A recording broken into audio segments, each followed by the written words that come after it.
여러분 안녕하십니까? 코로나19 통합 뉴스룸 시작합니다. 문재인 대통령이 오늘 국회에서 내년도 예산안에 대한 시정연설을 합니다. 문 대통령은 한국이 위기에 강한 나라임을 강조하면서 코로나19 극복을 위한 국회 초당적 협력을 요청할 것으로 보입니다. 첫 소식 우수경 기자입니다. 문재인 대통령은 오늘 국회를 찾아 시정연설을 합니다. 555조 8천억 원에 달하는 규모의 내년도 예산안에 대한 편성 이유를 설명하고 초당적인 협력을 요청하는 자리가 될 것으로 보입니다. 무엇보다 코로나19 위기로 인한 확장 예산의 필요성을 강조할 것으로 예상됩니다. 이번 시정연설에서 강조할 키워드는 위기에 강한 나라라고 청와대는 설명했습니다. 문 대통령은 내년에 어떻게 방역과 경제를 동반 성공시켜 위기에 강한 나라를 굳건히 할지 예산안을 통해 설명할 예정입니다. 또 코로나 초기에는 세계에서 두 번째로 확진자가 많은 나라였지만 현재는 방역 모범국이 됐다면서 국민들에게 감사도 전할 계획입니다. 이와 함께 상반기 역성장을 딛고 3분기 GDP 성장률이 1.9%로 반등했다는 소식을 전하면서 경제 회복을 이뤄내겠다는 내용도 담길 것으로 보입니다. 문 대통령은 위기 속에서도 방역과 경제 두 마리 토끼를 반드시 잡겠다고 강조해왔습니다. 소비가 점차 살아나면서 소비 반등을 이룰 기회가 만들어지고 있습니다.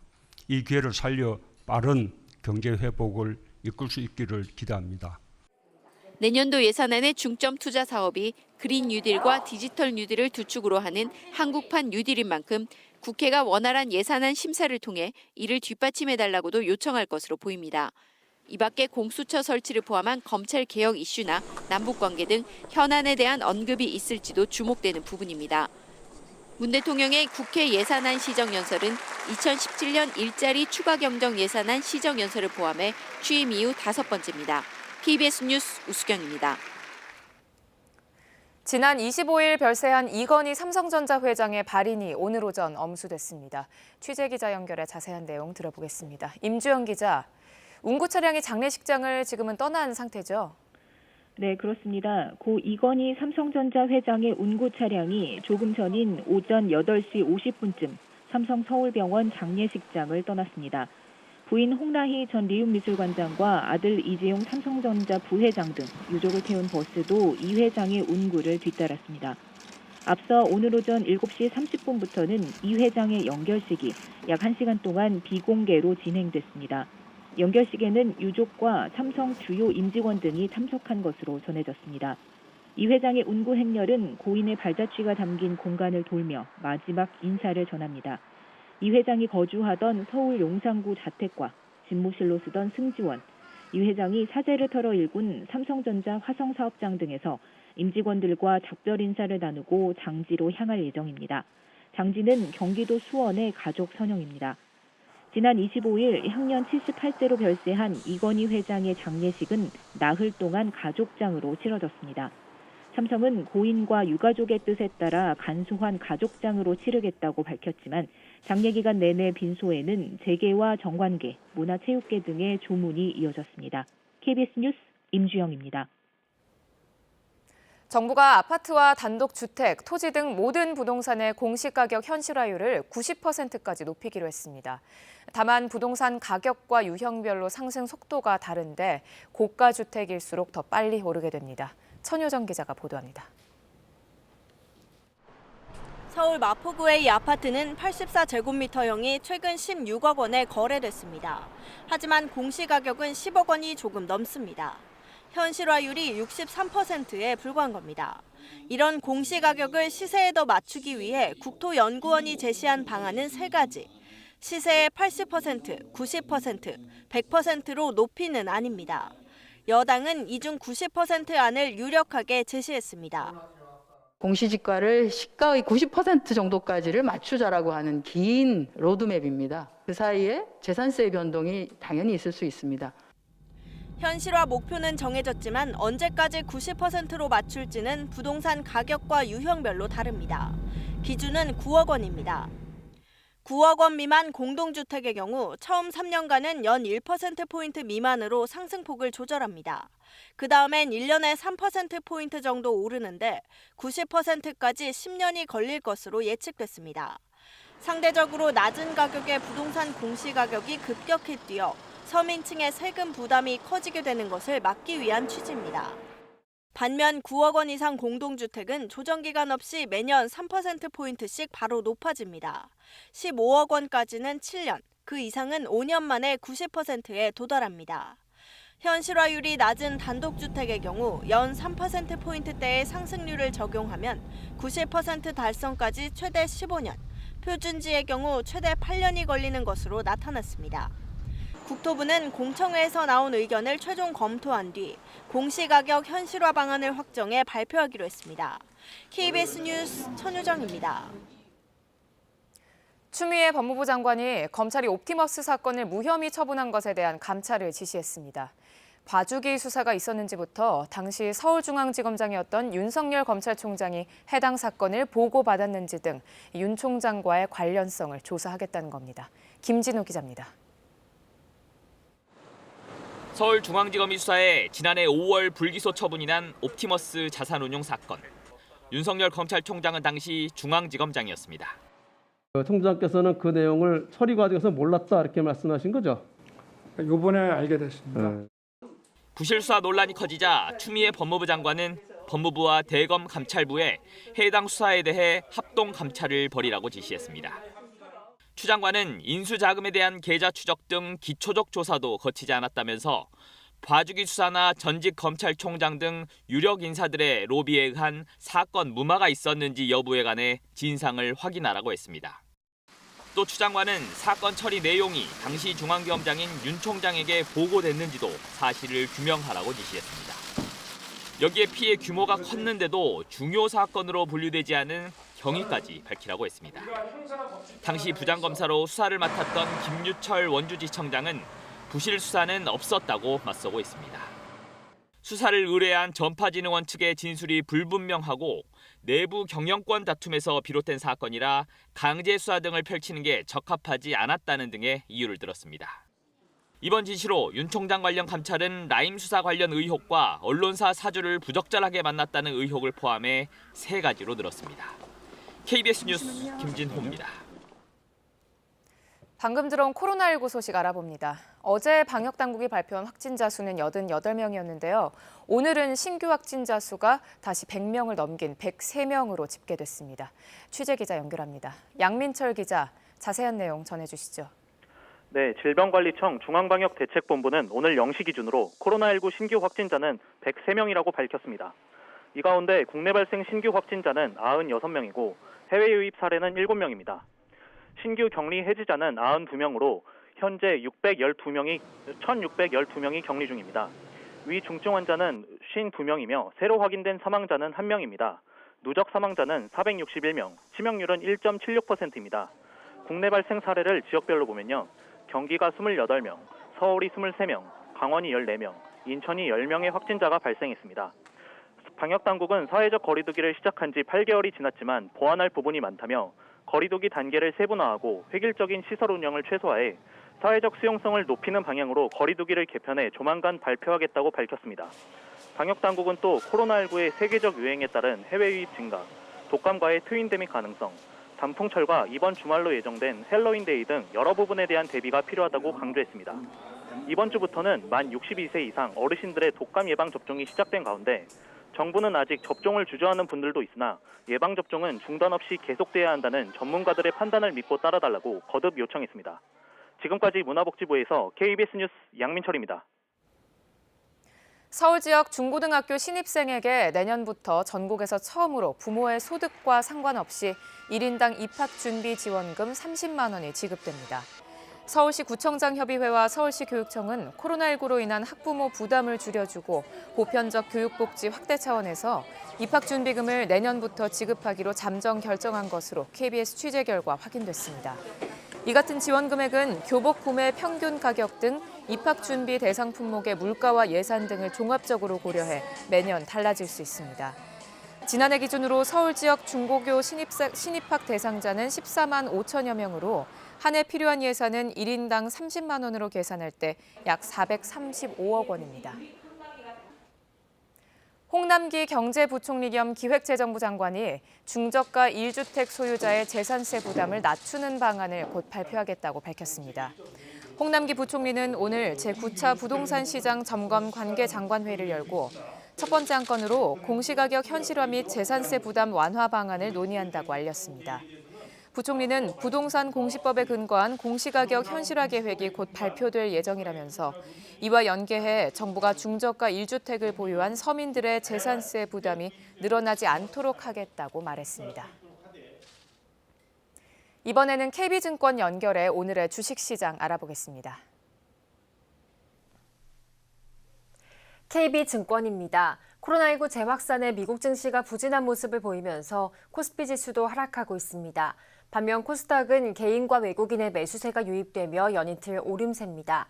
이 시각 현재 코스피는 10.18포인트 하락한 2320.66에 코스닥은 5.87포인트 오른 789.6에 거래되고 있습니다. 간밤 미국 증시는 주요 기업 실적과 경제 지표, 코로나19 확산 상황 및 부양책 협상을 주시한 가운데 혼조세로 장을 마쳤습니다. 이에 코스피도 기관과 외국인의 동반 팔자세가 유입되며 저조한 흐름을 나타내고 있습니다. 현대차와 기아차가 그간 깜짝 실적에 주가가 급등한 데 따른 차익 실현 매물이 출회되며 나흘 만에 하락 반전했습니다. 반면 롯데케미칼은 에틸렌 업황 개선 등 악재 소멸을 바탕으로 이익 증가 속도가 빨라질 것이라는 전망이 나오면서 좋은 흐름을 나타내고 있습니다. 이 시각 현재 달러화에 대한 원화 환율은 1129원 70전에 거래되고 있습니다. 지금까지 KB증권이었습니다.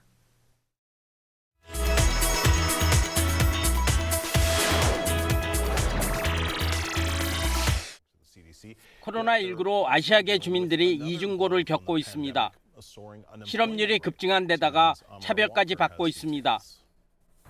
코로나19 이전에는 장사가 잘 되던 중국 요리 식당이 이처럼 텅 비었습니다. 코로나19로 지난 2월부터 6월까지 아시아계 주민의 실업률이 4배 이상 폭등했는데요. 아시아계는 생계를 꾸려가기 힘들 뿐 아니라 인종차별도 당합니다. At the time we closed, we do have our window was broken and with a hammer. 유엔은 최근 보고서를 통해 아시아계 주민에 대한 인종차별적 사건이 걱정스러운 수준에 이르렀다고 우려를 표명했습니다. People were avoiding Asian businesses because they thought they would get the coronavirus from these businesses. 아시아계 주민들은 대통령 선거도 걱정입니다. 대선 결과가 폭력 사태로 이어질 경우 그 여파로 인종적 갈등을 촉발할 수 있기 때문입니다. 코로나19를 계기로 온라인 재판이 늘고 있습니다. 공직선거법 위반 혐의로 도쿄지법에서 재판을 받고 있는 가와이 전 법무상 부부. 그런데 증인석에 증인이 보이지 않습니다. 자세히 살펴보니 법정에 설치된 모니터에 증인 모습이 보이는데요. 사실 이 증인 히로시마 지법에서 온라인으로 연결한 겁니다. 최근 코로나19를 계기로 온라인 증언이 고령자들의 먼 거리 이동으로 인한 신체적인 부담과 코로나19 감염 위험을 줄일 수 있어 주목을 받고 있습니다. 이번 재판에서는 검찰이 증인 46명에 대해 고령과 건강상 이유로 온라인 신문을 하겠다고 요구하고 있습니다. 민사 재판 절차에도 변화가 일고 있습니다. 지난 2월부터 재판관과 양측 변호인들의 협의에 웹회의 시스템이 도입됐습니다. 기존에는 같은 공간에서 종이 서류를 보면서 화해 등의 협의를 진행했지만 이제는 온라인으로 진행할 수 있습니다. 이런 웹회의가 지난달 도쿄지법에서만 400건이 열렸는데요. 이는 6개월 전보다 10배나 늘어난 수치입니다. 어둑어둑해진 저녁길에 한 남성이 있는데요. 달려오던 차가 보지 못한 듯 보행자를 치고 맙니다. 다행히 자동차 충돌 테스트를 위한 인체 모형입니다. 한 보험사에서 겨울철 도로 위 보행자나 자전거 이용자가 얼마나 큰 위험에 처할 수 있는지를 보여주기 위한 실험을 실시한 것입니다. On observe une augmentation de 50% des accidents de piétons. On sait aussi que les 4 mois d'hiver y concentrent 44% des piétons tués. 길이 미끄럽고 특히 해가 일찍 지고 어둠이 길어지면서 운전자가 보행자나 자전거를 제대로 식별하지 못해 벌어지는 끔찍한 사고가 급증합니다. On a vu la tête à l'intérieur du véhicule puisqu'il y a eu une semi-intrusion à bord du véhicule. On sait que dans un cas comme ça, on sait que malheureusement la personne ne va pas rentrer chez elle le soir. 실험을 한 전문가들은 겨울철에는 운전자와 보행자, 자전거 이용자 등 도로 위에서는 모두가 시야 확보와 안전에 더욱더 주의를 기울여야 한다고 강조합니다. 최근 중국 광시성에서는 붉은 불개미에 물려 응급실로 실려오는 사례가 급증하고 있습니다. 광시성 난닝시에서 벌써 3번째 붉은 불개미에 물린 응급 환자가 발생했습니다. 出于好奇心，然后就踢了一下那个拱起来那个蚂蚁窝。 응급실에 실려온 20세의 젊은 남성은 약물 치료로 많이 호전됐습니다. 붉은 도깨미로도 불리는 붉은 불개미는 3에서 6mm의 크기로 꼬리 독침에 개미산이 많아 쏘일 경우 현기증과 호흡곤란, 심하면 숨질 수도 있습니다. 주로 잡초나 잔디밭에서 사는데요. 최근 광시성뿐 아니라 윈난성 도심에서도 붉은 불개미가 발견되면서 중국 방역 당국에 비상이 걸렸습니다. KBS 월드뉴스입니다. 세계 1위 전기차 배터리 회사 LG화학이 배터리 사업을 별도 자회사로 분리하는 물적 분할을 추진하고 있습니다. 여기서 기존 주주는 배터리 회사 주식을 갖지 못하게 돼 논란이었는데 2대 주주인 국민연금이 이 물적 분할에 반대 의견을 내기로 했습니다. 박대기 기자가 보도합니다. 국민연금 수탁자 책임 전문위원회가 LG화학 배터리 부문의 물적 분할에 반대 의견을 냈습니다. 위원회는 분할 취지에는 공감하지만 주주 가치를 훼손할 우려가 있다고 반대 이유를 밝혔습니다. 이에 따라 국민연금은 오는 30일 주주총회에서 LG화학 분할에 반대표를 행사할 예정입니다. 지난달 LG화학은 최근 주목받는 배터리 부문을 자회사로 물적 분할해 투자를 유치하겠다고 했습니다. 이렇게 되면 기존 LG화학 주주들은 배터리 부문의 주식을 가질 수 없게 된 상황. BTS를 보고 투자했는데 소속사를 옮긴 격이라는 말까지 나올 정도였습니다. 이 때문에 그룹과 총수의 지배력을 최대로 유지할 수 있는 물적 분할과 별도 상장을 택했다는 분석까지 나왔습니다. 의결권 자문사 서스틴베스트도 신설 배터리 회사의 주식 처분권을 지배주주가 독점한다며 반대 의견을 내놓기도 했습니다. 의결권 자문사들이 대부분 찬성한 사안인데 매우 아쉽게 생각합니다.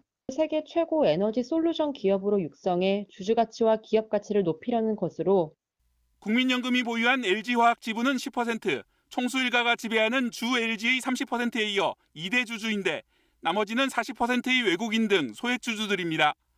주주총회에서 분할안이 통과되려면 참여자 3분의 2 찬성이 필요한데 개미 투자자들은 전자투표 참여를 독려하고 있습니다. 외국인과 기관 투자자들이 국민연금의 결정을 어떻게 받아들일지 관심이 커지고 있습니다. KBS 뉴스 박대기입니다. 코로나19로 유럽 사회가 다시 혼란에 빠지고 있습니다. 고강도 방역 조치가 내려진 이탈리아에선 일부 반발 시위대가 상점 약탈까지 벌이고 있고 프랑스는 중환자실 병상이 포화되면서 재봉쇄에 나설 가능성이 높아 보입니다. 파리에서 양민효 특파원입니다.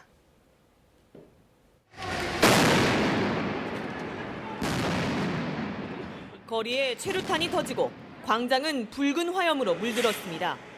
코로나19로 이탈리아 곳곳에 야간 통행 금지령이 내려졌지만 수천 명이 밤거리로 뛰쳐나왔습니다. 식당 운영 제한 등 고강도 방역 조치가 예고된 지난 주말, 로마와 나폴리에서 시작됐던 반대 시위는 이번 주 들어 북부 밀라노와 토리노 등까지 확대됐습니다. 집회가 과격화되면서 경찰관 10여 명이 부상을 입었고 시위대 일부는 고가품 매장을 약탈하기도 했습니다. 수개월째 계속된 방역 조치에 반발이 거세지고 있지만 바이러스 재유행을 막지 못하는 상황. 이탈리아의 일일 확진자 수는 약 22,000명, 중환자실은 포화 상태에 임박했습니다. Noi siamo molto vicini al colmo. La cosa importante è mantenere il flusso. Ovviamente l'arrivo dei pazienti al pronto soccorso è molto importante. 프랑스도 수도권 중환자실 70% 가까이가 코로나19 환자로 채워졌습니다. 리옹 등에선 이미 병실 부족으로 타 지역 환자 이송이 시작됐습니다.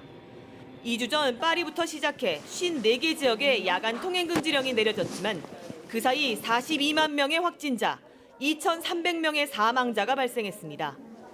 결국 국가안보회의를 긴급 소집한 프랑스 정부는 재봉쇄 여부를 심각하게 고심하고 있습니다. 전국 또는 지역별로 다시 봉쇄 조치에 돌입하는 방안, 이와 함께 통금 시간을 확대하고 비필수 사업장을 폐쇄하거나 초고령층을 격리시키는 등 모든 시나리오를 검토 중입니다. L'Irlande, le Pays de Galles, Madrid, tous les États-Unis pour une partie reconfinent. Ils sont difficiles, je ne sais pas quelles seront-elles exactement, mais comme tous nos voisins. 프랑스 정부는 오늘 다시 국가안보회의를 연 뒤 현지 시간으로 저녁 8시 마크롱 프랑스 대통령이 추가 제한 조치를 발표할 예정입니다. 파리에서 KBS 뉴스 양민효입니다. 미국 대통령 선거가 이제 일주일 앞으로 다가온 가운데 사전투표자 수가 지난 대선 때를 훌쩍 뛰어넘는 등 선거 열기가 뜨겁습니다. 바이든 후보는 공화당 텃밭을, 트럼프는 경합주 공약에 나섰습니다. 워싱턴에서 금철영 특파원이 보도합니다. 11월 3일 대선일이 일주일 앞으로 다가오면서 선거 열기도 뜨거워지고 있습니다. 지금까지 6,580만 명의 유권자들이 사전투표를 마쳤습니다. 4년 전 전체 사전투표자 4,700만 명을 훌쩍 뛰어넘은 수치입니다. 이런 가운데 민주당 바이든 후보는 지금까지 공화당 텃밭으로 분류되어 온 조지아주 공략에 나섰습니다. 최근 여론조사 결과 초경합 지역으로 분류되면서 민주당의 승리 가능성도 있기 때문으로 분석됩니다. 바이든 후보는 조지아주의 코로나19 확진자가 다시 급격히 증가하고 있다는 점을 염두에 둔 듯 트럼프 행정부의 코로나19 대응을 집중 공략했습니다. Well, I'm here to tell you, we can and we will control this virus. As president, I will never wave the white flag of surrender. 반면 트럼프 대통령은 오늘 하루 동안 경합주인 미시건과 위스콘신은 물론 공화당 텃밭인 네브라스카 등 세 곳에서 유세전을 펼칩니다. 트럼프 대통령은 미시건에 도착해 바이러스를 잡기 위해 매달리면 결국 미국 경제를 망치게 될 것이라며 바이든 후보를 겨냥했습니다. It's a choice between our plan to kill the virus or Biden's plan to kill the American dream. That's what he... 지난 일주일간 코로나19로 인한 신규 확진자가 50만 명을 넘어서면서 미국 대선에도 주요 이슈로 떠오른 상태입니다. 대선 막판 경합주의 표심에도 영향을 미칠지 지켜볼 대목입니다. 워싱턴에서 KBS 뉴스 금철영입니다. 불청객 미세먼지가 전국을 자욱하게 뒤덮고 있습니다. 현재 초미세먼지 농도는 충북이 76 마이크로그램 등 평상시보다 3배에서 5배 정도 높습니다. 지금 경기도와 충북, 전북에는 초미세먼지 주의보도 발효 중입니다. 오늘은 오전까지 인천을 제외한 전국의 초미세먼지 농도가 나쁨 상태를 유지하겠습니다. 하지만 오후부터는 북서쪽에서 찬바람이 불어들면서 중부지방부터 미세먼지가 흩어지겠습니다. 내일 아침은 찬바람이 부는 데다 기온이 뚝뚝 떨어져 춥겠습니다. 내일 아침 서울이 4도 등 내륙을 중심으로 5도 아래로 떨어져 서리가 내리는 곳이 있겠고 중부 내륙과 전북, 동부, 경북 내륙 지역은 영하로 떨어져 물이 오는 곳도 있겠습니다. 오늘 낮 동안에는 안개와 미세먼지가 섞여 남아있는 곳이 있겠습니다. 오늘은 전국적으로 구름이 많다가 낮부터 하늘은 맑아지겠습니다. 현재 강원 영동과 제주 산지에는 건조주의보가 발효 중입니다. 낮 최고 기온은 서울이 17도 등 어제보다 1도에서 3도 정도 낮겠습니다. 바다 물결은 서해 먼바다에서 2.5m로 차차 높아지겠습니다. 다가오는 일요일에는 중부와 전라도를 중심으로 비가 내릴 것으로 예상됩니다. 이 비가 오고 나면 날이 부쩍 더 추워지겠습니다. 날씨 전해드렸습니다. 코로나19 통합 뉴스룸을 마칩니다. 고맙습니다.